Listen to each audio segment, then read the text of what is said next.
Hello, my name is Panutsaya Punthumat. Hello, my name is Pangsiri Wannathong. And hello, my name is Wachirakon Hanprachum. Today, we would like to do a presentation about the character analysis of Mrs. Lennox, or as we know as Mary's Martyrs from the Secret Garden by Frances Hudson Burnett. Firstly, let's explore the content we would like to talk about today. There are 5 topics. There are how is she introduced to the reader? What kind of person is she? How do her action or the action of others affects her? What finally happens to her and what we have learned from this character? Okay, now I would like to start with the topic, how is she introduced to the reader? To introduce Burnett uses indirect characterization as the main technique. She shows us what Mrs. Lennox is like through the actions, words, and thoughts of others rather than telling us directly. First, the narrators give us a direct summary to frame our understanding of her. In chapter 1, we are told that she is like a great beauty who care only to go to parties, or she had not wanted a little girl at all. These are like a quick summary of her character. So readers already have an impression of her before seeing any other evidence. Next, Burnett uses descriptions from other characters to build her image. Mary remembers her as a tall, slim, pretty person who wore such lovely clothes. And the soldiers who find Mary say that he described her as that pretty woman. These lines help us imagine her appearance. And another technique is characterization through others' actions, like the servants and Aya. They always obey Mary and give her her own way in everything because Mrs. Lennox would be angry if she was disturbed by her crying. And lastly, we hear Mrs. Lennox's voice only once from Mary's point of view. When she's speaking to a young officer, she said like, oh, I know I ought. I only stayed to go to that silly dinner party. What a fool I was. This short dialogue supports everything we have learned so far. It shows that she prioritized first in her life.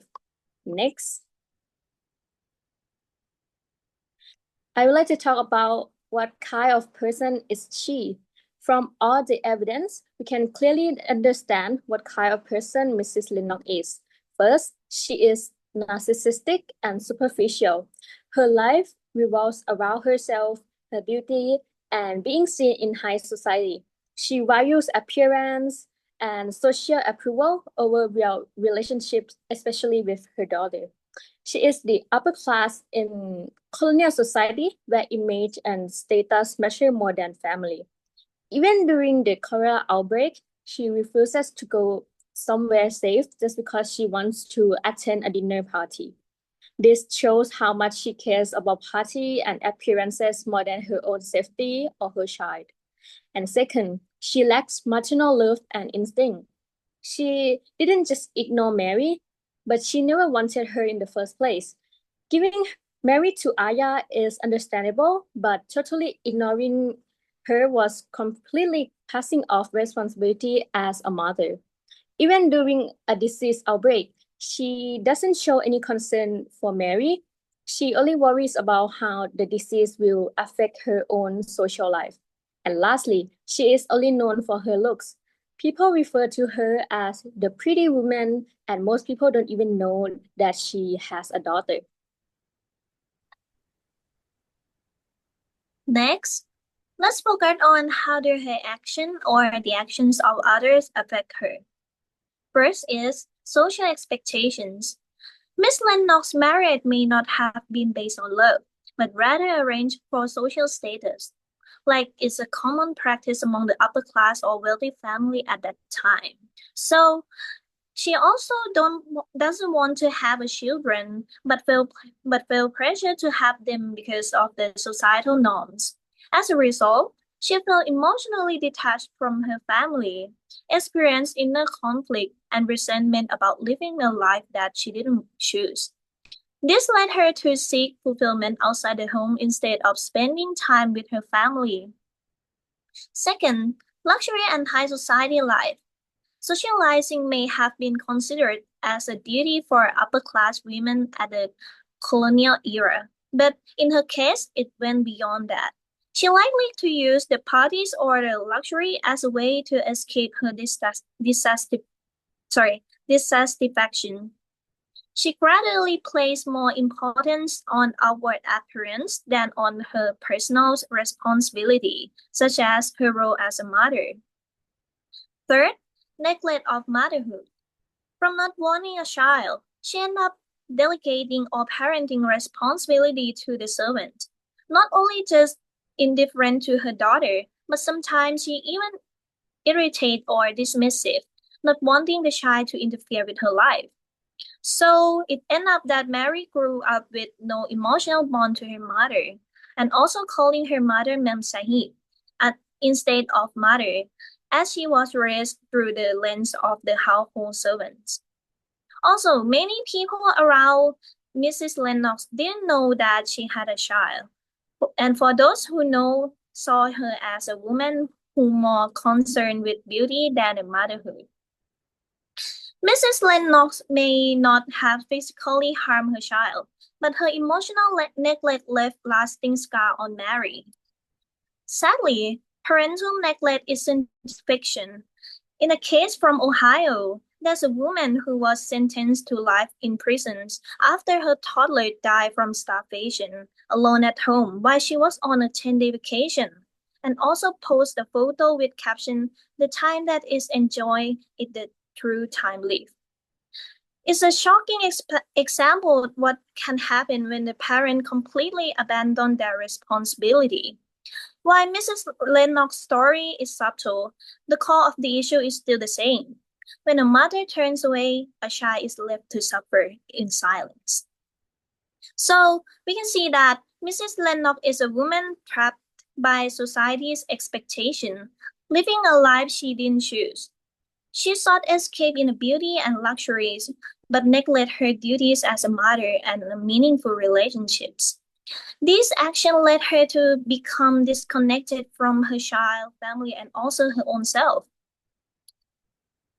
And now let's look at what finally happened to her. Mrs. Lennox died suddenly in a cholera outbreak, leaving Mary alone. Her death shows how a weak life can be when it is based on a beauty and social status. Unlike the strong and caring women we see later, like Mother, Mrs. Sowerby, and even Mary in the Garden, Mrs. Lennox's version of womanhood leaves behind no legacies of care and strength. In the end, all she leaves are just shallow remarks about appearance without any lasting emotional bond, not even with her own daughter. Just as the saying, "She who lives for the mirror will die with nothing reflected." Now let's talk about what we have learned from this character. From the character of Mrs. Lennox, we can see that society in her time pressure women to carry many roles at once, being a beautiful wife who brings honor to her husband and being a devout mother who cares of her child.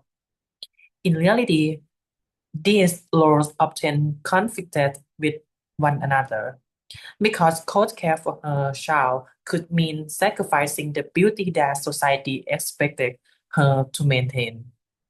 As a student at Khon University, we also face similar pressures, like society often expect us to achieve many things at once. Like for example, getting good grades, joining activities, and maintaining a good image in front of others. These expectations can sometimes be overwhelming and make us forget the true meaning of learning.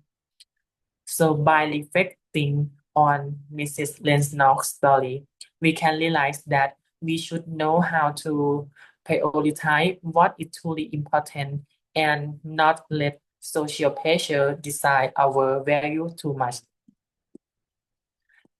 Another important lesson is that balance in life matters. In both studying and doing activities, if we lean too much to one side, the result can be harmful. Like, for example, if we focus only on studying, we may miss opportunities to develop life skills through activities. But if we spend too much time on activities, our academic performance might be suffer.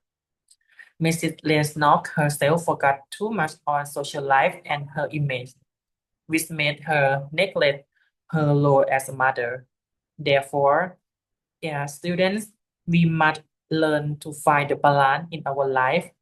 When we manage our time and energy wisely, we can grow academically, socially, and personally. At the same time, balance also help us feel less pressured and allow us to live our university life with more meaning and happiness. Mrs. Lennox study reminds us that a well-balanced life is a key to long-term goal, success, and to fulfillment. And this is the end for our presentation. Thank you so much.